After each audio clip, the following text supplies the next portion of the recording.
कहां से इंडिकेट कर रहा है, कहां पर पोजीशनिंग तेजी और मंदी की? जी हम हर्षद, चाइना फैक्टर और गोल्ड आज अगर आप देखें इसने भी अगर आप देखें काफ़ी चमक दिखाई है। जिस ट्रेजेक्ट्री में है ये गोल्ड, दो फैक्टर्स अगर आप देखें।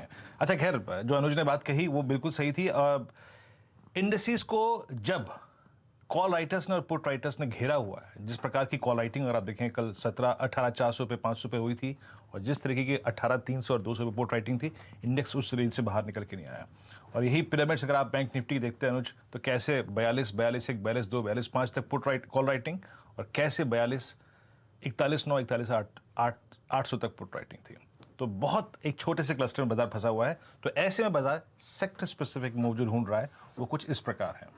सबसे स्ट्रॉन्ग बिल्डअप अगर आज किसी स्पेस में हुआ है तो that's auto, and thanks to earnings Apollo Tyres. सबसे स्ट्रॉन्ग इंट्राडे बिल्डअप 25.7% का, और ये भी हुआ है, याद रखिएगा, स्टॉक 4% मजबूत है और अपने ऑल टाइम हाई के एज पे ट्रेड कर रहा है, इसीलिए मैं इसको मेंशन कर रहा हूं यहां पर।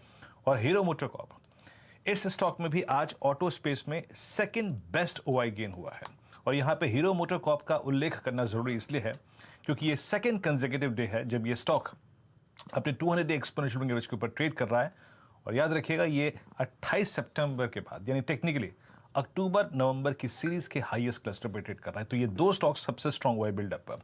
और टायर स्पेस में ही बालाकृष्ण इंडस्ट्रीज, ये एक और स्टॉक जिसमें काफी स्ट्रॉन्ग बिल्डअप हुआ है आज, और करीब 1934 पे इसने स्टॉक ने लोअर लेवल से काफी स्ट्रॉन्ग पुल बैक लिया।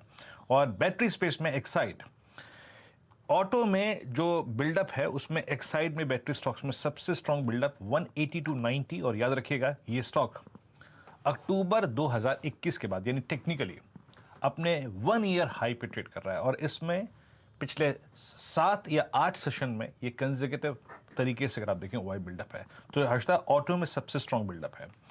रही बात ऑयल गैस स्पेस की, GSPL, IGL, ONGC, Gujarat gas, इन सब में अगर आप देखें काफी स्ट्रॉन्ग बिल्डअप है।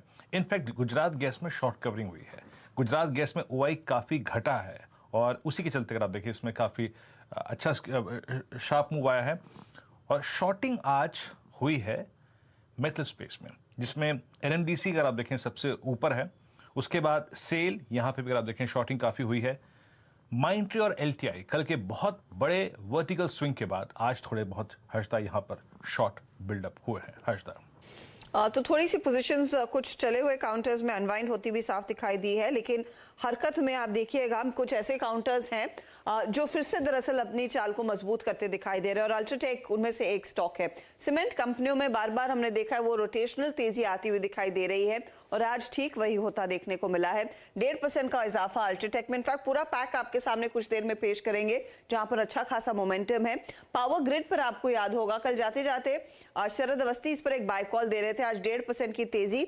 और जीएसपीएल और बाकी गैस कंपनियों में भी आज हमने देखा है कुछ तेजी का मूव आता हुआ। यूएस सेल के लिए ट्रेंडिंग सत्र ऊपर का, करीब 2% तक के गेंस इसने अपने नाम किए हैं। हालांकि क्या नहीं चल रहा है उसमें, कोल इंडिया में एक खासा करेक्शन आया 6% तक का, यह दूसरा दिन है लगातार जहां पर कोल इंडिया में पोजीशंस अनवाइंड हो रही हैं। आईटीसी के लिए भी वही स्थिति होती हुई। आईआरसीटीसी के नंबर्स बेहद फीके थे तो स्टॉक करेक्ट कर रहा है और इन्फो एज करीब 4-4.5% नीचे। हालांकि पिछले 2 ट्रेडिंग सेशंस में इन्फो एज में अच्छी खासी तेजी बनती दिखाई दी थी।